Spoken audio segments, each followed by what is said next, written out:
कृष्ण हुए, महावीर हुए, ऋषभदेव हुए, जितने महापुरुष हुए हैं, ये अपना जीवन जी करके चले गए हैं। हम उनके जीवन को आदर्श बना करके अपना जीवन वैसा बनाएं, उनके जीवन पर लड़ लड़ करके आपस में ना मर जाओ। आदि सागर हुए, शांति सागर हुए, महावीर कीर्ति हुए, अरे हुए, जो पुस्तकों में लिखा उनके बारे में उसके पढ़ के उनके बारे में जान लो, पर उनके पीछे जान मत दो। हो जान लीजिए, जान मत दीजिए।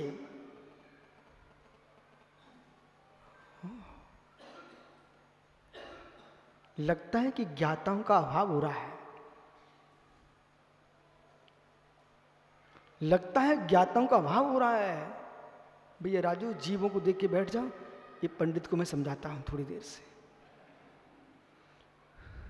पंडित जी, संजय भाई, हे मित्र, आज यदि आप नहीं समझे ना, तो अब तुमको न राम समझाने आएंगे, न महावीर समझाने आएंगे। आप तो अपनी डायरी पे देखिए क्या लिखा है। राजू पांड्या, मैंने आपके सामने खड़ा किया, उस पर तो लिखा ही नहीं है। पंडित जी, अपनी डायरी पे लिखिए आत्मा।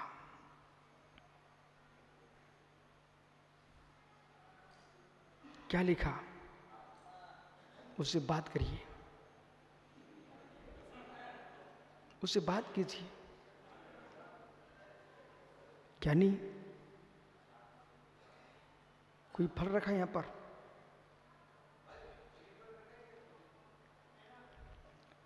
संजय भट्टारक एक श्रीफल लेके आ, उस पर लिखिए श्रीफल।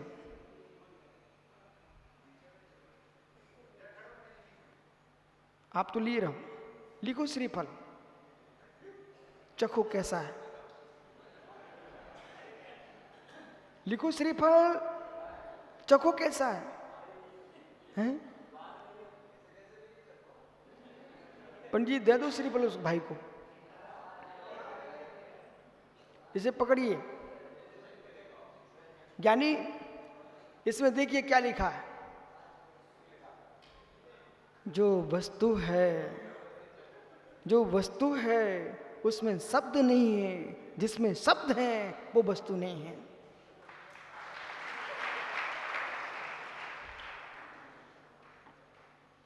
जो श्रीफल है वो स्वाद देता है, अक्षर नहीं देता।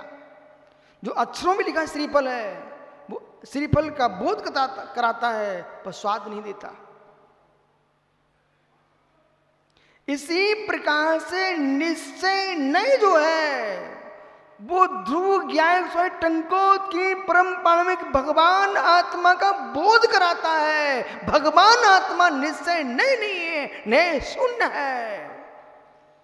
जो व्यवहार नहीं है वो मनुष्य, देव, नारकी आदि जीवों का स्वरूप बताता है, लेकिन वो नए वस्तु नहीं है, नए मात्र वाचक है, वाच्य नहीं है। अवधान अवधि जानना चाहिए। नाउन है, ओहो, संज्ञा है। संज्ञा की परिभाषा मैंने 6वीं क्लास में पढ़ी थी। संज्ञा की परिभाषा मैंने 6वीं क्लास में पढ़ी थी, आप लगा लेना कितने वर्ष पहले। तो मुझे ये पढ़ाया गया था, और यदि सुब्रत साहब ने देखा होगा तो उनको कॉपी भी रखी मिल गई वहां पर। उसमें लिखा था किसी व्यक्ति वस्तु का नाम लिखना, प्रयोग करना, इसका नाम संज्ञा है, बराबर। इसलिए इसका नाम संज्ञा है। तो किसी व्यक्ति वस्तु वाची जो शब्द का प्रयोग है उसका नाम संज्ञा।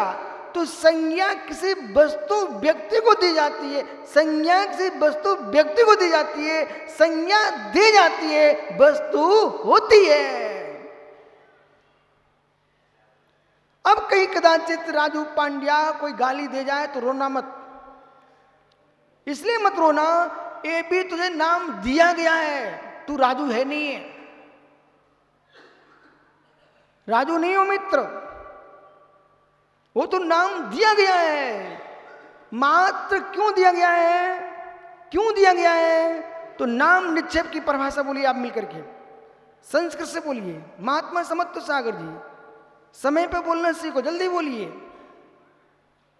सारस्वत जी,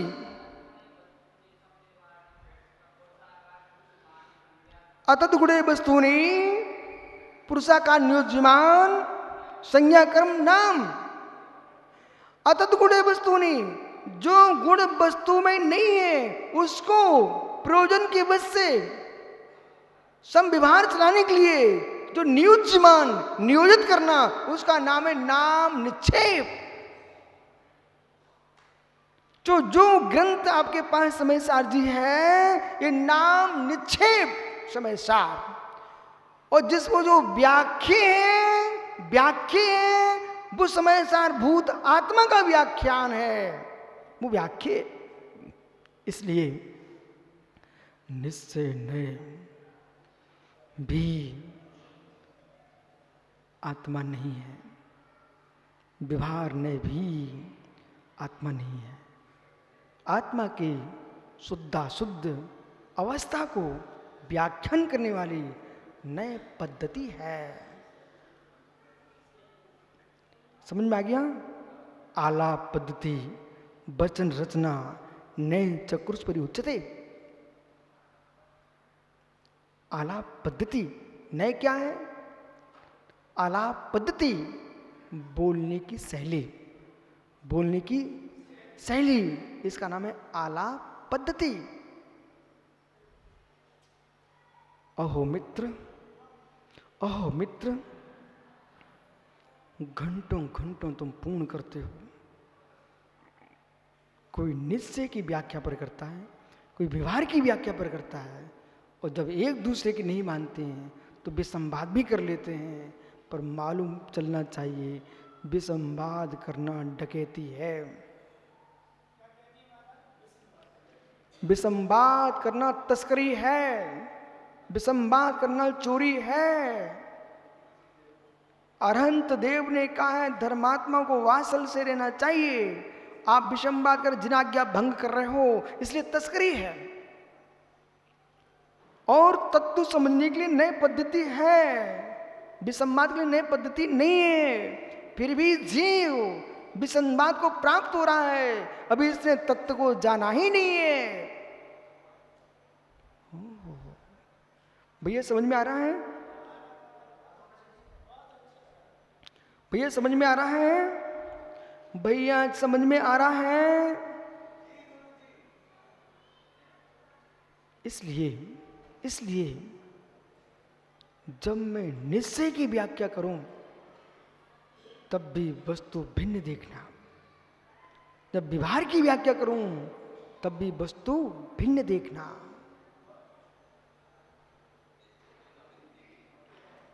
कर्म सहित आत्मा अशुद्ध आत्मा, इसे भी जानो। कर्म रहित आत्मा शुद्ध आत्मा, इसे भी जानो। और नए अशुद्ध में भी शुद्ध दिखा देता है, और शुद्ध में भी अशुद्ध दिखा देता है। क्या? शुद्ध में भी नए अशुद्ध दिखा देता है, अशुद्ध में भी शुद्ध दिखा देता है। भूत प्रज्ञापन की दृष्टि से, भूत निगमने की दृष्टि से शुद्ध में भी अशुद्धता का दर्शन होता है। भावी निगमने की दृष्टि से, शुद्ध व्यार्थिक नय से अशुद्ध में भी शुद्ध का दर्शन होता है। ये सुनिए मैं क्या बोल रहा हूं, ये आंख का दर्शन नहीं है संजय, आंख का दर्शन नहीं है, ये आंख का दर्शन नहीं है, ये अचक्षु दर्शन है, ये ज्ञान का दर्शन है। इन आंखों में इतनी क्षमता नहीं है जो कि अचक्षु दर्शन का विषय बना पाए। नहीं आए विष्णु सागर?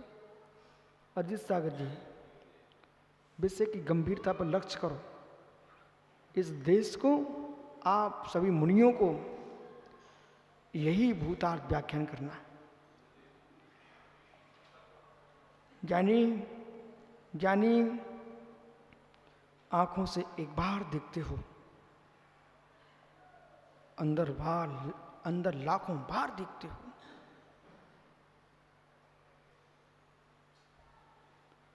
आंखों से एक बार देखते हो, अंदर लाखों बार देखते हो। आंखों से जीवित दिखते हैं और चक्षु से मरे भी दिखते हैं, जीवित भी दिखते हैं।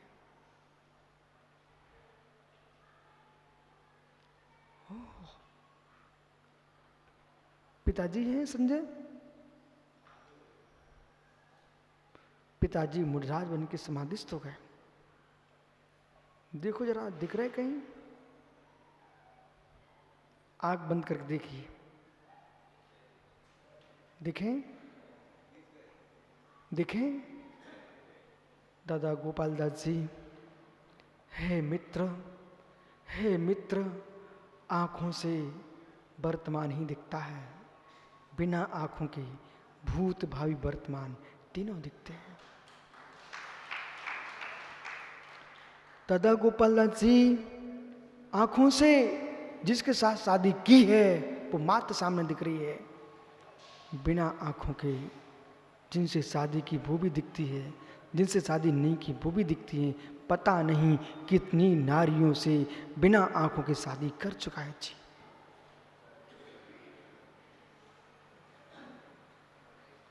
आंखों से जिससे शादी की है समाज उसे ही पत्नी मानता है, पर बिना आंखों से कितनों के साथ शादी की है उसे कर्म सिद्धांत शादी मानता है। कोई ये ना सोच बैठे जिसको आंखों से देखा समाज ने वो मेरी पत्नी, वही मेरे पाप का बंध होगा। जितना तुमने बिना आंखों के भी भोगा है जगत की नारियों को, सबका पाप का बंध होगा। भूल में मत बैठे रहना कोई कि आज तुम्हारा नाम साधु के नाम पर चलता है, आज तुम्हारा नाम विद्वान के नाम पर पड़ता है, राजा महान नेता के नाम पर चलता है। ये पुण्य की प्रकृति के सिंहासन पर बैठे हो, पर जो देख चुके हो उसे कोई टाल नहीं पाएगा। इसलिए साधु बनकर के मंदिरों के भगवानों को मात्र देखते रहना ये बहुत बड़ी भूल है। साधु बन करके मंदिरों में विराजे भगवान की प्रतिमाओं की तो वंदना करके आओ। तुम पूरा जीवन जो समय है वो मंदिरों के भगवान में मत लगाओ, अपने अंदर के विकारों में, अपने अंदर के वैराग्य में लगाइए और अपने अंदर के शुद्ध प्रयोग में लगाइए।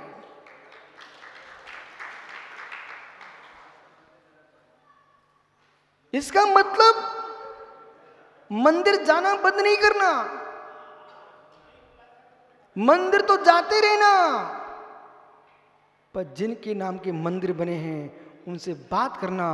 तुम्हारे मंदिर बन कैसे गए, हम कैसे अंदर जाएं तब मंदिर बनेंगे। तब देखेंगे बेटा हम मंदिर बनवाने के लिए बैठते तो मेरे मंदिर नहीं बन सकते थे, मैं अंदर गया तो मंदिर बन गए।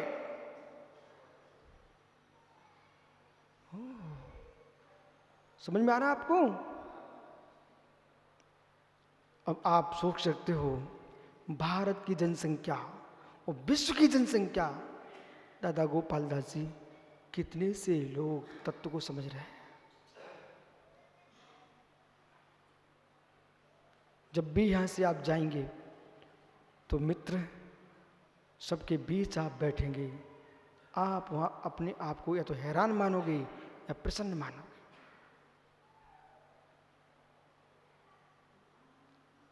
अब मन तो लगने वाला नहीं है आपका कहीं। बोले क्यों? एक उत्तर प्रदेश में झांसी संभाग में एक टोड़ी फतेहपुर करके नगर है, वहां पर पंचकर्म का महोत्सव था। 8 घर जैनियों के मात्र, पर जब प्रवचन का समय होता था वहां हजारों लोग, 10-10, 20-20 हजार लोगों ने प्रवचन सुने। अब प्रश्न है, संपूर्ण नगर,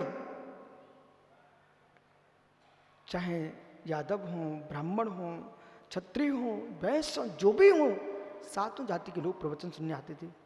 अब गोपाल दास जी, बात ऐसी है, उपदेश चलता रहा। एक दिन प्रतिष्ठाचार्य जी ने कहा, महाराज जी आज प्रवचन नहीं करना, आज काम बहुत अधिक है। मैं ठीक है, मैं अपने संगीत की कक्षा लेता। दिन के 2:30 बजे पंडित जी दौड़े दौड़े आए, बोले स्वामी रक्षा करो। नहीं, क्या हो गया? बोले नगर नगर से ट्रैक्टर बैलगाड़ियां भड़के आ चुकी हैं और बे कह रहे हम तुम्हारी ये देखने नहीं आए, हमें तो गुरु जी के प्रवचन सुनना है।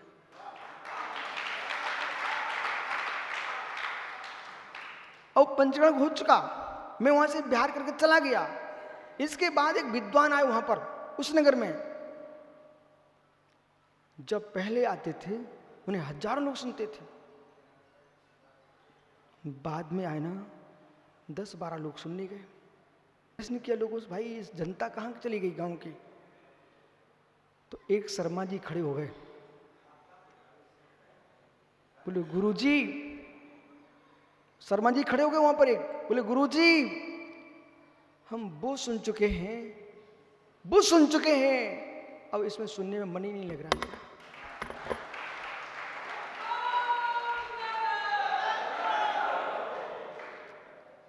मध्य प्रदेश शिवपुरी में मैं था, शिवपुरी, ग्वालियर शिवपुरी में। तो वहां पर पूरा नगर चातुर्मास की प्रार्थना के लिए आया। उन्होंने मुझे बताया, महाराज जी ऐसी ऐसी घटना घट गई, अब बताओ क्या करूं, सारे विद्वान परेशान हो रहे हैं। अब मैंने कहा, मैं विद्वानों को परेशान करने के लिए व्याख्यान नहीं कर रहा हूं, विद्वानों को इस बात का बोध हो जाए, पर की कथाएं अनंत बार किए, एक बार निज की कथा भी कर लो।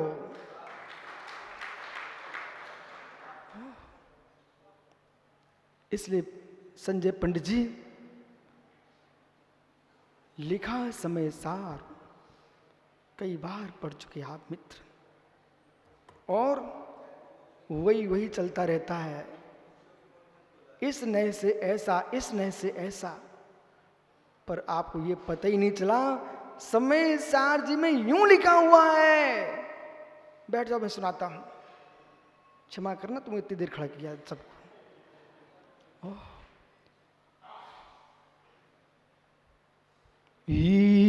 मुक्ता निपक्षपातं सुरुगुप्ता निविशन्ति नित्यम्।